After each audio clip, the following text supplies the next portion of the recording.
O pre, kumusta na? Ba't ka na naligaw? Oo, hanap ka ng trabaho. Kala ko pa nasa Saudi ka.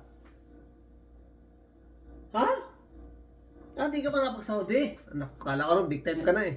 O pre, kape muna tayo. Ano na kasi, may pupuntahan ako eh. Ah, maghahanap ka ng trabaho dito sa Maynila. Kala ko naman pre, matagal ka na sa Saudi kasi tagal tayo hindi napangita eh.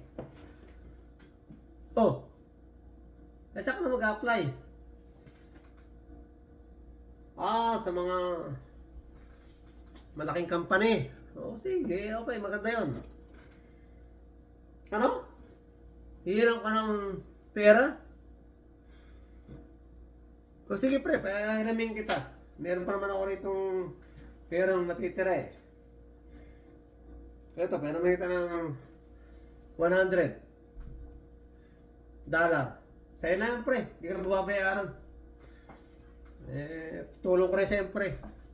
Sa makaharap ko ng trabaho sa dito sa Maynila, okay na yan. O sige pre, basta ingat na lang at alis ako eh. Next time na lang ulit pre. Pasensya na ha.